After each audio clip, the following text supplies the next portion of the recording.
Hola, buenos días. Bienvenidos a un nuevo vídeo de mercados en el que vamos a hacer un repaso de los principales índices a nivel mundial, así como de otros mercados no de renta variable, pero que lógicamente guardan mucha correlación con esta.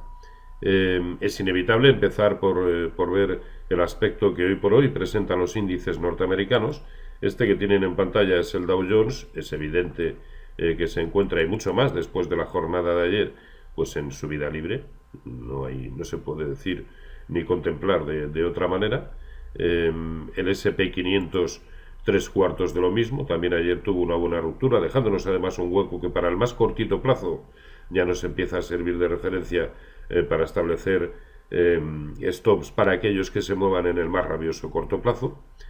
Nasdaq 100, pues bueno, esplendoroso el aspecto, y Nasdaq Composite tres cuartos de lo mismo, además, insisto, dejándonos huecos que nos valen como referencias operativas. Ahora, la pregunta que se nos plantea, como siempre, es, bueno, ¿y cuánto puede durar la subida? Es complicado tratar de hacer frente, de dar una respuesta a esa pregunta. Yo les voy a exponer lo que a mi entender pudiera suceder, ¿no? Y es, fíjense que desde 2009, que es cuando nace todo el escenario alcista de largo plazo, bueno, pues hemos tenido un gran movimiento impulsivo que duró 2 años, después su corrección, otro siguiente movimiento impulsivo que duró 4 años, con su correspondiente corrección, parece que confirmado, bueno, pues en una onda plana, y a comienzos de 2016 se inició el tercer y último, supuestamente, impulso alcista. El primer impulso alcista lo fue de 2 años, el segundo de 4. Este tercer impulso, ¿de cuánto podría ser? Bueno, suponiendo que fuera la menor de las ondas, ya llevamos un año de subida. Le puede quedar, pues yo hasta hace bien poquito pensaba bueno, quizá este primer semestre, pero ya también empiezo a dudar de que se pueda alargar algo más. Y si lo hacemos por recuentos de la propia onda 5, la que nació aquí, pues también el tema, como siempre en términos de Elliott, es complicado, pero yo creo que perfectamente pudiera quedar una continuación de esta subida actual, posteriormente una corrección que quizá habría que aprovechar para volver a comprar, porque creo que le quedaría otro impulso, y ahí probablemente finalizaría esa onda 5, ¿no? Por lo tanto, y pese a que en el camino nos vamos a encontrar con correcciones, creo que el lado bueno hoy por hoy sigue siendo exclusivamente el alcista. Así que, bueno, pues vamos a tratar de aprovecharlo, dure lo que dure, porque eso efectivamente es lo más complicado de establecer. ¿Cuál está siendo el catalizador de las subidas en Estados Unidos? Pues básicamente, bueno, prácticamente todos los sectores, pero sobre todo semiconductores. Luego merecerá la pena estar en todos aquellos que dependan precisamente de la evolución de este sector, de esta media. En Europa, bueno, pues también hemos visto cómo los índices, bueno, pues han ido tirando. El más aparente, sin ninguna duda, el DAX, porque no solamente ha sido capaz de confirmar, como decíamos, ojo con esta resistencia en 11.435, una vez que la superó, porque si la supera y confirma, prácticamente su único objetivo son sus máximos históricos en 12.400. Y ahí estamos. El objetivo, por lo tanto, sigue intacto, aparte de alguna resistencia horizontal de menor entidad que se puede encontrar por el camino, pero su único objetivo son los máximos históricos y, ¿por qué no?, al hilo de lo que comentábamos anteriormente en los mercados norteamericanos, superarlos. Pero es que eso tampoco es decir gran cosa, porque ahora mismo ya está a un 4,5% de sus máximos históricos, o sea que es algo que perfectamente podría conseguir. También nos está dejando el propio DAX, para aquellos que se muevan con un carácter más nervioso, con un horizonte de más cortito plazo, nos está dejando niveles operativos de referencia, el hueco de hoy y sobre todo el hueco de ayer, deberían situarse como zonas de stop para aquellas posiciones que se estén sumando en el momento actual y que sean con un horizonte temporal escaso. Este es el caso del CAC 40, que todavía no ha roto la resistencia anterior, pero que, puesto que se sitúa ya también muy por encima del 0,618% de Fibonacci, a toda la caída desde sus máximos de 2015 en 5.280, prácticamente su único objetivo es también ese. Lógicamente le queda bastante más recorrido que al DAX, y este también es el caso del Eurostoxx, que no ha superado el 0,618% de Fibonacci de esa misma caída, pero que por lo tanto cuyo recorrido pues sigue siendo también bastante más amplio, caso de que se siga dando el escenario alcista, que ya sabemos cómo es esto. Ahora mismo yo, por supuesto, pienso que todo esto es alcista, muy alcista, y esto se gira en un pispás y nos hace un poco la faena, ¿no? Pero si no nos creemos esto, ¿cuándo nos lo vamos a creer? Esa es la otra pregunta, ¿no? Y por último, el caso del IBEX. Bueno, el IBEX ya ha confirmado por encima de la anterior resistencia en 9.550, siguiente objetivo 9.740, que es el 0,5% de Fibonacci, a toda la caída desde abril, en 11.900 prácticamente, pero eso tampoco es decir gran cosa. Para mí su gran objetivo de corto medio es buscar la franja entre 10.250 y 10.550. Pero claro, si es capaz de superar incluso esos 10.550, podría ir a buscar el origen. A mí eso ya me parece exagerado, sobre todo por la distancia que le queda por cubrir y porque no creo que, en coherencia con lo que puedan protagonizar índices de referencia como son los americanos o el propio DAX, me parece un recorrido perdón, demasiado ambicioso. Pero hoy por hoy también el único lado parece ser el alcista. ¿Cuál está siendo el catalizador de estas subidas en Europa? A mi entender, el sector bancario. Es decir, de igual manera que hace unos meses, pues todo aquel que tenía bancos en cartera era penalizado, hoy por hoy parece que en Europa hay que tener bancos. Y en la medida en que eso sea así, pues hay que estar ahí y tenemos que tenerlos. Decíamos en vídeos atrás, decíamos, fíjense lo bien que lo está haciendo el índice sectorial bancario europeo, canalizando la subida. ¿Qué es lo que sucedió en la última corrección? Que se topó con una resistencia horizontal importante, la que tenía en 123, que al tiempo era el techo del canal.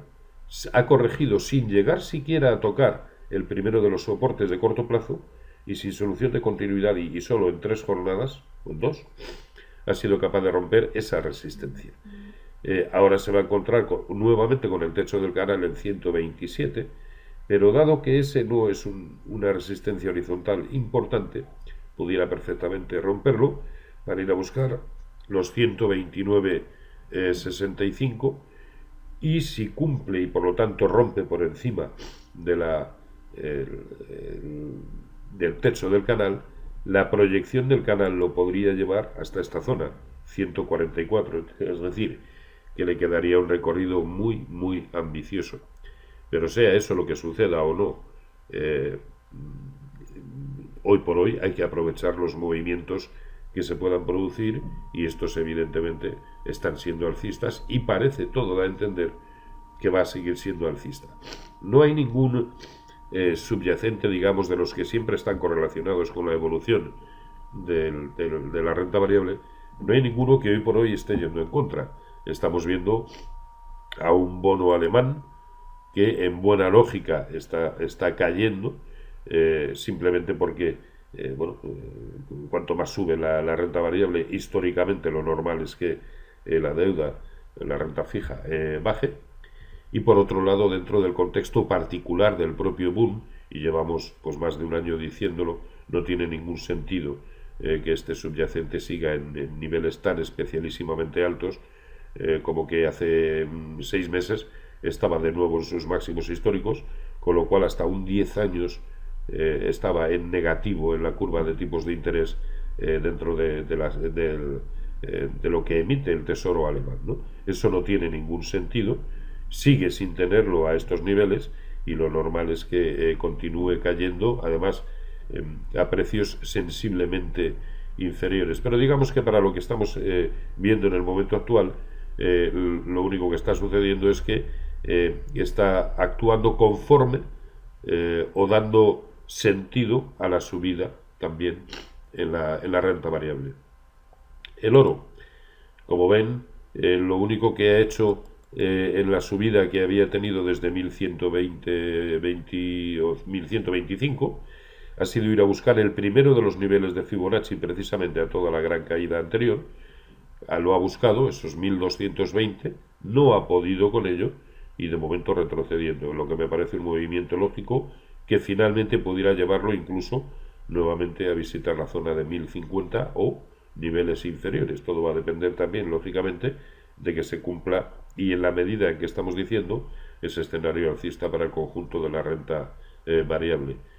Un petróleo que sigue, bueno, un tanto adormilado, pero con esa secuencia lateral alcista que finalmente debiera llevarle a buscar niveles sensiblemente superiores. Yo manejo incluso niveles por encima de $70, y eso es bueno también. Parece que en los últimos tiempos, en las subidas de, quién nos lo iba a decir, ¿no? Pero las subidas en el precio del petróleo implica también subidas en la renta variable, por aquello de que hay que dar alguna justificación desde el lado macroeconómico al hecho de que no se contemplen hoy por hoy más que subidas de tipos de interés tanto en Estados Unidos como en Europa, ¿no?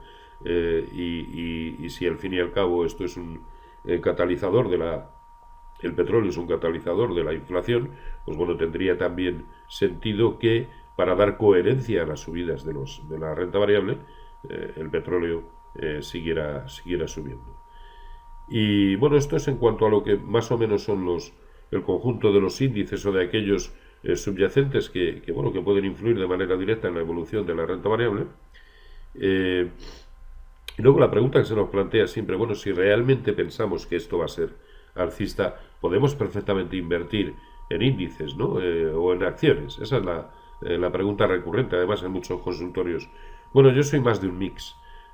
¿Por qué? Porque es cierto que cuando hemos detectado o creído detectar una tendencia definida en los índices es de más fácil cumplimiento en un índice que en una acción. Es mucho más noble, lógicamente, el movimiento de un índice que el de una acción, pero no veo el porqué, si realmente estamos acertados con esa tendencia que creemos haber detectado, no veo por qué nos vamos a privar de estar también en determinados títulos que sabemos que muchos de ellos van a multiplicar por 2 o por 3 el movimiento que el propio índice protagonice. No tenemos por qué negárnoslo, ¿no? Y precisamente siendo consecuentes con aquella apreciación de que parece que el catalizador, sobre todo de las subidas en Estados Unidos, hoy por hoy parecen ser TMTs y sobre todo semiconductores, pues vamos a tratar de estar en ese tipo de títulos, ¿no? Perdón. Y en el mercado americano, pues yo destacaría el buen aspecto que, si recuerdan, desde hace ya más de 2 semanas venimos destacando en Apple. Decíamos, ojo, que el hecho de consolidar o de romper por encima de 117.60 no es solamente romper una resistencia horizontal importante, puesto que fue el máximo relativo anterior, sino que es romper por encima del 0,618% de Fibonacci a toda la caída desde sus máximos históricos. Y ya lo creo que está confirmando. Este movimiento último así nos lo hace ver. Así que, al margen de resistencias horizontales que encuentra en el camino, parece que su objetivo sea precisamente esos máximos históricos. Luego puede seguir siendo un catalizador para las subidas en los índices norteamericanos al ser precisamente el título de mayor capitalización bursátil, ¿no? Luego Apple es un título que perfectamente podemos incorporar. Alphabet es un buen título. Alcoa está protagonizando un movimiento también de ruptura muy importante del que hemos hecho mención también en vídeos anteriores. Amazon, Microsoft, Citigroup dentro del mercado norteamericano, simplemente porque en la corrección ha ido a buscar un soporte muy muy importante y parece que desde ahí está rebotando con contundencia. Dentro del mercado español yo destacaría, y dado que iba a decir hay que estar en banca, bueno, es mi opinión solamente, como siempre, ¿no? Pero creo que hoy por hoy en Europa hay que estar en banca. Yo destacaría a Sabadell, Bankia, Bankinter, que está en subida libre, sin más, y CaixaBank, en detrimento probablemente de los grandes. El Santander, porque probablemente está corriendo demasiado y quizá el camino que le quede es menos amplio que alguno de los que acabamos de mencionar, y BBVA porque no acaba de confirmar ruptura por encima de una resistencia brutal de medio y largo plazo. Así que yo optaría por estos cuatro. Arcelor me sigue pareciendo un buen título para tener en cartera, Repsol por supuesto, y en menor medida ya Gamesa y Técnicas Reunidas. En el mercado europeo, pues yo destacaría sobre todo la buena evolución que puede tener Volkswagen. Ya hemos hablado recientemente en varias ocasiones. Me parece un título que puede tener un recorrido brutal, sobre todo por la contundencia de la resistencia de largo plazo que acaba de romper y de qué manera. Destacaría también a Siemens y Deutsche Bank, por tener un recorrido importante y porque su aspecto técnico hoy por hoy así lo hace ver. E.ON, RWE, pero también buenos títulos pudieran ser Adidas, Allianz, BASF, Bayer, Commerzbank, Deutsche Börse, ING también, tiene buena pinta. En el mercado francés, pues yo destacaría a Crédit Agricole y a Peugeot. Y bueno, en principio poco más. Por supuesto, y pese al entusiasmo con que parece que estoy defendiendo el escenario alcista, soy consciente de que puede perfectamente, porque esto es así, puede suceder perfectamente lo contrario. Y bueno, para eso están los stops. Sobre todo para posiciones que se tomen en el momento actual, pues lógicamente más inflexibles de lo que deben ser aquellos que pongamos para títulos que ya tengamos en cartera y que por lo tanto se estén beneficiando del camino recorrido alcista que ya llevamos, ¿no? Ahí cada cual, primero con su pulmón financiero, con su gestión monetaria, con su control del riesgo y su savoir-faire, sabrá dónde situarlos, pero no olvidemos esa palabra sagrada que es el stop loss, o de ir dinamizando convenientemente los stops de beneficios. Y poco más. Sé que me he extendido más de la cuenta, pero bueno, no quería dejar sin tocar algunos palos que me parecían importantes. Como siempre, feliz negocio y un saludo.